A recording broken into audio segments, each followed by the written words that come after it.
Hello, and welcome to episode 527 of the official EstablishTheRun.com podcast. My name is Adam Levitan, as always, joined by Evan Silva. And yes, it is officially the offseason. The 2023 NFL season is over. The Kansas City Chiefs are champions. Evan, how was your Super Bowl? How's it going? Well, it would have been better if the Eagles would have won. But, you know, I really enjoyed the vast majority of the game. The refs played a really big role late in the game, which is very frustrating. You know, we don't spend a lot of time complaining about the refs, but it kind of sucks when they become the story and we're talking about the refs and not the players, you know. But I mean, you know, they were great teams. It was a coin flip game. A lot of points, you know. It was definitely a fun viewing experience. And now we're going to go through some hits and misses. We just did a YouTube reaction show on some hits and misses. We're going to go through more hits and misses today. Yeah, the YouTube show was more for fun. The video guys surprised us with, we didn't know it was coming. It's pretty funny if you check it out on YouTube. We didn't know what was coming, and they surprised us on this. We're prepared, and I think to talk about some more takeaways. A couple of housekeeping notes here. This podcast will continue free throughout the offseason with anywhere from 1 to 4 episodes per week. And people say, oh, you know, Adam, what do you and Evan do in the offseason? I was like, buddy, there is no offseason. We have coaching changes, free agency, the NFL draft, NFL draft props. Then fantasy draft season is coming. Best ball tournaments for 2023 are already up. Our dynasty rookie rankings just went live. I mean, there's just so much to cover all year round. Also, for my fellow DFS grinders out there, the XFL starts Saturday. Yes, that's right. No rest for the weary. The XFL kicks off Saturday. Projections, top plays, live show, depth charts, all up and ready to rock on the site right now. And by the way, credit to DraftKings on the XFL stuff. It was a mess last year, but they put up big contests for week 1 and went with a 4-game slate instead of 2-game slates. So shout out to them. As I mentioned, best ball season literally never stops. Our friends at Underdog have already launched a tournament called the Big Board, which is a $1 million guaranteed tournament for the 2023 season that does include rookies. Our rankings for that are going up shortly, either today or tomorrow. It really is fun to just like fire at drafts. You know, if you don't have an Underdog account yet and you just want to get into some of these drafts, use promo code ETR at underdogfantasy.com for a $100 matching sign-up bonus. That's promo code ETR at underdogfantasy.com. I know there's a lot of debate about when the best time is to draft from an EV perspective. I'd say 2 things. First, like, you're going to get values on guys that you will not be able to get. And like, we'll talk about some guys on this show, you know. We're not going to talk about him today, but like Saquon Barkley was a 3rd-round pick when best ball stuff opened last year, closes as a 1st-round pick. That's the kind of stuff that you can really smash on when you draft early. The other thing I'd say about drafting all year round is you get an incredible feel for what everybody else is thinking, how players are moving, where guys are going, where they're going to go, where their closing value is going to be and stuff like that. So I think there's a lot of value in that. Yeah.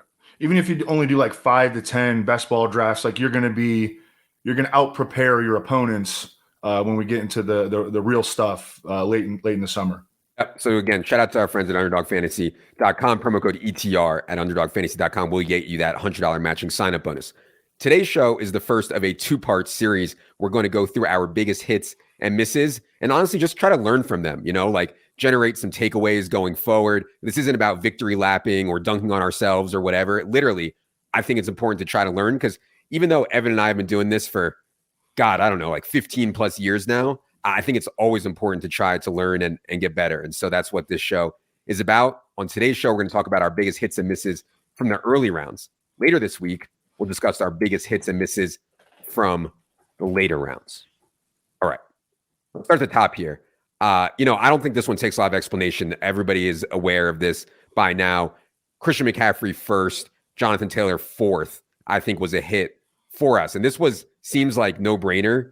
At the time, this was such a controversial take. You could not say one word about Christian McCaffrey without people calling you insane for having him ahead of Jonathan Taylor. And I think one thing that we need to understand is this was all injury related. I think everybody agreed that if CMC and JT both stayed healthy, CMC was going to outscore JT for a lot of reasons. You know, most notably, of course, is the pass game role, but also because Jonathan Taylor relied so much on A, staying healthy, and B, touchdown rate. And like that stuff is really, really volatile, really, really hard to bake in. So felt really good about the way that ran out. I just want to say that it doesn't mean CMC is not going to get hurt next year. The whole point is that he was no more likely to get hurt than any of their workhorse running back. And so you saw Jonathan Taylor, who hadn't missed a practice since freaking high school. He misses a ton of games. Christian McCaffrey plays in 20 games, doesn't miss any of them. So I think that was a pretty easy, clear hit there. And the lesson I think most people listening to this, I hope understand, predicting injuries at the running back position is very, very difficult. And you want these 3 down plus goal line backs like CMC is, JT, not really that. But still, I think JT underperformed a little bit even when he was healthy. Is what it is. Yeah. He's still going to be a first-round pick next year, I think. All right. Let's get into more interesting stuff. Travis Kelce was a guy that I was lukewarm on, and obviously I thought there was going to be a ton of volume, and that came to fruition. Travis Kelce set a career high in targets. Yes, it was a 17-game season, predictably, because Tyreek Hill was gone. What I think I didn't kind of see coming was Travis Kelce outscoring nearly every other tight end. He outscored every other tight end by 6 fantasy points per game. Just so outrageously valuable. Evan was much higher on Travis Kelce than I was. I went back and listened to some podcasts that we did in August and September to get ready for this, and Evan was pounding the table for Travis Kelce, and I was like, yeah, I like it, but man, he's kind of old, and I think I can get something from a couple tight ends later in the middle rounds and early rounds that can be comparable. I was dead wrong on that. Evan, what are your thoughts on Travis Kelce's season and kind of how it shaped the tight end and any lessons we can have from that? I think that you summarized it really well. It became very clear to me early in the process that you could stack Travis Kelce with Patrick Mahomes, like really in a majority of your drafts if you really wanted to, because Patrick Mahomes, especially in FFPC, was going 4th. I would even give him in the 5th sometimes. And I loved that start with Travis Kelce at like 1.06 or 1.07, stacking him with Mahomes, and had a lot of success doing that. He's Patrick Mahomes' alpha receiver. They use him as an X receiver. He really doesn't align like a tight end, really, like at all. They use their other tight ends as actual tight ends, and it was really as simple as that. I got a little bit of cold feet at times because of the age thing.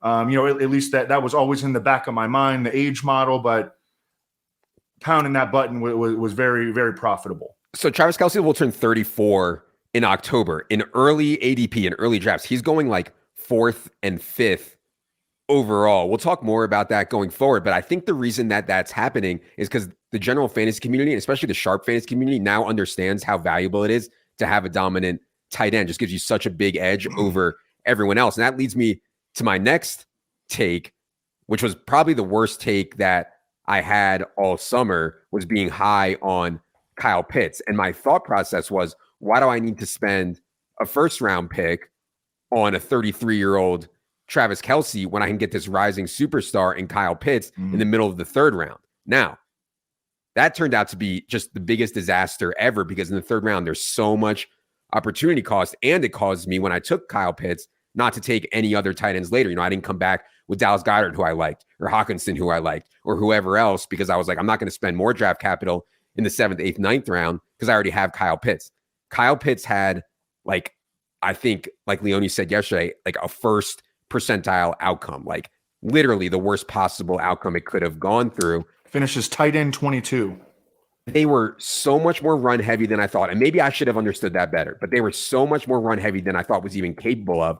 They didn't even try to scheme Kyle Pitts open, which is absolutely insane to me, to not scheme this guy the ball after using number 4 overall pick on him. And then there was a bunch of data, like next gen stat data and other underlying stats, that showed Kyle Pitts wasn't really getting open that well. I don't know if that's on him or not. He's still a very young player. So I'm still kind of grappling with everything that happened at the tight end position.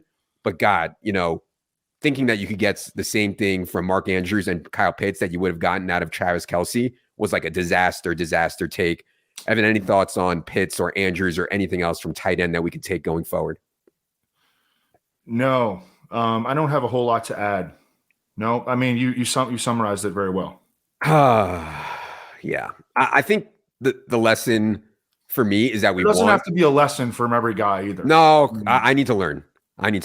No, I mean, Mark Andrews was a really good pick on paper. A lot of people were really high on Kyle Pitts. It just didn't happen, you know? Yeah, I think, and I thought Mariota would be better than he was. I thought Arthur Smith would be more balanced than he was. And, you know, it just, and I thought Kyle Pitts was better than he was maybe. So, yeah, I think a lot there. But for me, like, my haste to get an elite tight end was well-founded, just chose the wrong guys, Pitts and Andrews. Let's get to a good early round call. I think Amon-Ra St. Brown was one of the guys we talked about more than any other player all offseason. Just had Amon-Ra St. Brown on every single team, ends up catching 106 balls in 16 games. I think the knock on Amon-Ra that people had on him was like, oh, well, when he went off at the end of his rookie year, no one else on Detroit was healthy, which was true. But you don't do what Amon-Ra did over the final 6 games of the 2021 season without really being able to ball. And I think Evan's points really put me over the edge on Amon-Ra, the chemistry with Jared Goff. So that was a lesson, I think, from both a projection standpoint and from like a tape bro standpoint to be a big hit there. Evan, any thoughts on the Amon-Ra being all in on him? While it was true that Amon-Ra St. Brown went off late in the 2021 season, partially because of the attrition around him, it's also true that during that time, we saw that he was really freaking good, number one. And number two, Jared Goff built an actual on-field rapport with him. And it's just every single week, double-digit targets. Over his last 22 games, Amon-Ra St. Brown is averaging almost 10 targets per game and over 7 receptions per game. Yeah, just an absolute monster in PPR. And just to go back to the tape bro stuff, I mean, I would have never thought of it because I'm not really a tape bro. But Evan being like, hey, listen, Jared Goff likes to throw where Amon-Ra works. Like, you know, that makes a difference, I think. And so that's really what we're trying to do. Like, take the projection, take the math stuff at the highest level and also incorporate some of the tape bro stuff. So that was a really big win for us, I think, on Amon-Ra. A loss in kind of that same range, actually an earlier range, is Mike Evans. And the systemic risk on the Bucs, maybe we underrated. They had so many offensive line injuries. I guess I can't remember exactly when they started having offensive line injuries, but it was messy. Mike Evans ended up with only 3 touchdowns in his first 14 games of the year. Now, he did go off in the biggest game of the year for fantasy, won Pat Kerrane $2 million. But before that, he was just a stone cold disaster. Evan, any thoughts? Yeah, it was a disaster. I mean, on being high on Mike Evans. Tom Brady wasn't very good. The offense took a massive step back. Mike Evans only saw 14 red zone targets. I mean, he was like, I don't know, in the 20s or something in terms of red zone target ranking. My theory was like, no Rob Gronkowski. Chris Godwin was coming off a major knee injury. Mike Evans' 6 touchdowns were his fewest since 2017.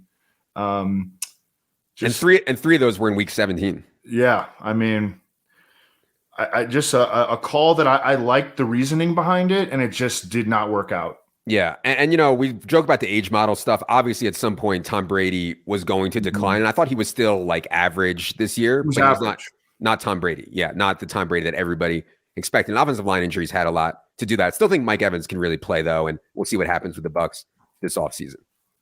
I'd call for me in that kind of similar range. God, every time I was at like the middle of the 3rd round or so and DJ Moore was there, I took DJ Moore. I took DJ Moore. And honestly, this one to me is simple. Like, I thought Baker would be an upgrade on everything Carolina had been doing for the last 3 years at quarterback. And he was not. I just flat out overestimated Baker Mayfield. He was so bad. It caused them to run so few plays. They had no offensive identity. One week, Matt Rule would say, oh, we want to be more run heavy. Then the next week he would say, oh, we got to be a passing offense. It was just an absolute mess. DJ Moore did come on a little bit late in the year with Sam Darnold, but like those teams were already in trouble at that point. I don't know, man. I still think DJ Moore can play. To me, this is just like an overvaluation on Baker Mayfield, period. So yeah. The Panthers traded for Baker Mayfield kind of late in the process, and it was right before training camp, I want to say. And our thinking was like, well, you know what? Baker Mayfield's going to just add some stability to the offense, and that raises the floor on DJ Moore because you worry about him because he can be volatile. That just straight up wasn't the case. It wound up being poor analysis. I'm not worried about DJ Moore in the slightest. I think he's an absolute baller. Yeah. Actually, I mean, he'd be a great like dynasty buy right now. Yeah.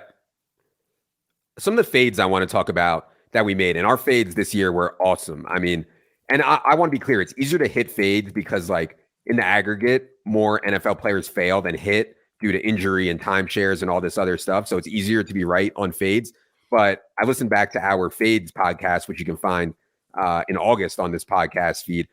Our wide receiver fades, or at least mine that I talked about on there, were Michael Thomas, Deebo Samuel, and Diontae Johnson. The big one for me was Deebo. I had so many props on Deebo unders. It was out of control. I had 0 Deebo in Best Buy, I had 0 Deebo in season long. And all of this stemmed from the same thing. Regression on just outrageous yak. Regression on outrageous touchdown rate. Regression on outrageous yards per catch, despite having this tiny ADOT. It's just, unless you're like the biggest freak in the history of the NFL, it's really hard to do what Deebo Samuel did in the 2021 season. I couldn't believe he was going in round 2. And actually Taylor was like, bro, you got to stop with these Deebo takes. He's going to shove it down your throat. I said, no, buddy. No. I'm sticking with the anti-Deebo takes. Taylor does not miss very often. Yeah. And Deebo was hurt a lot. And so I don't want to like victory lap on him getting hurt. Although I think when you play a lot of running back and you play the way Deebo plays, which is so physical. He used to get hurt all the time in college. I don't really want a victory lap on that. But even when he was healthy, he was not that good this year. And it's just really hard to do what Deebo did in the 2021. In 2021, he led the NFL in yards per reception. Okay, while being like dead last in ADOT, yeah. And he scored 8 rushing touchdowns on 51 carries. Honestly, this was an easy one. It should have been an easy one. Yeah. I don't want to victory lap the Michael Thomas one because he did get hurt, but I think one thing that you have to understand, or we can glean from that. But he had ongoing, really problematic, ankle and leg stuff. I mean, and that was part of it. But this is like ruining his career for sure. Point. Yeah. And that was certainly part of it. He's had a lot. He hasn't played football in 2 years and people were all excited about him. That said, when you lose Drew Brees, the most accurate quarterback in the history of the NFL, you could argue, and then you bring in guys like, Andy Dalton and Taysom Hill and Jameis, you're not going to be as efficient as you once were. The way Michael Thomas wins is through these little slants and stuff that was so accurate, and Drew Brees made a big difference there. And losing Sean Payton, I think, makes a big difference too. And those all came to fruition, I think, in the Saints offense. We'll talk more about Sean Payton when we get to the coaching change podcast. Diontae Johnson won. God, it's hard to be as bad in yards per target as Diontae Johnson is. He's good at earning targets. He's bad at turning them in to anything. I don't know, Evan. Do you think at this point it's like a player thing or a scheme thing? Because their scheme was bad and their quarterback play was bad. Yeah. But God, Diontae Johnson's like dead last in yards per target, like embarrassingly bad. I don't even know what to think about him at this point, but that turned out to be a pretty good fade also. We had Matt Harmon on, and, he studies it, wide receivers as in-depth as anyone. And he thinks that Diontae Johnson is like an underutilized player. I wound up having him on the shy away list. And I mean, I just wrote won't come close to last year's 169 targets. He did wind up with a good amount of targets, but the quarterback play really wasn't any kind of an upgrade over short pass machine Ben Roethlisberger. We expected a significant reduction in the Steelers as a team pass attempts, a more widespread target allocation. I was worried that George Pickens could come in and be more talented right away. That didn't really happen, but I mean, George Pickens was a prominent part of their offense.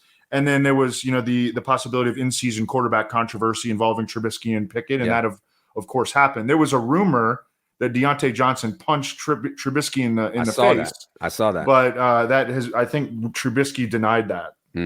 Yeah, interesting stuff out of Pittsburgh. I want to get to a few running backs. So probably my biggest early round miss at running back was DeAndre Swift, and I was really high on the Lions, obviously, and that led me to be on Amon-Ra. I was on DJ Chark. I really liked the Lions stuff, but using a second round pick on DeAndre Swift, the opportunity cost was so massive. It hurt a lot. And I actually thought DeAndre Swift, when he was out there, played pretty well. And I expected Jamal Williams to play. We knew that coming into the year. I mean, everyone's on Jamal Williams. We knew that coming to the year. That was not a surprise. What was a surprise to me was that they used a third running back in every game this year so much, and it absolutely crushed DeAndre Swift. And that was the most frustrating part for me. I just did not think that was in the range of outcomes for them to be like, oh, DeAndre Swift's going to lose touches and snaps to freaking Justin Jackson. I did not think that was in the range of outcomes. And maybe that was a mistake, I think from a process standpoint, DeAndre Swift was still a really good pick, but man, God, it was a mess. Any thoughts on DeAndre Swift? I just think based on the way that the Lions coaching staff handled him, they think he's fragile.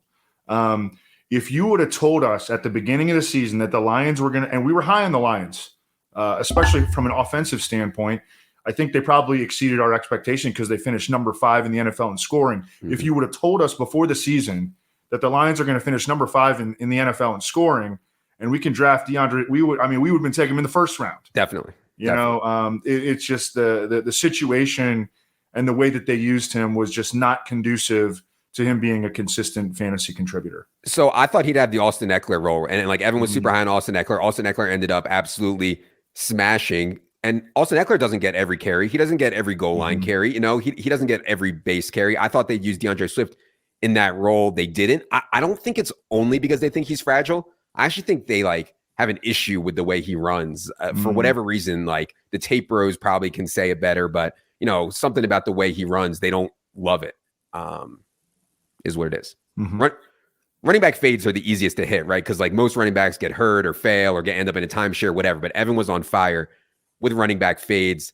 Cam Akers was like borderline out of the league, I thought, at one point. Najee Harris was once again like one of the easiest fades that you can make, I think. And then I was actually on J.K. Dobbins like early, like June. But then once we started getting these negative reports and he was being all defensive on Twitter, I was just out on J.K. Dobbins as a guy who doesn't catch passes coming off of such a serious knee injury. So those were some really good fades. Any thoughts on those, Evan? Najee, Akers, Dobbins?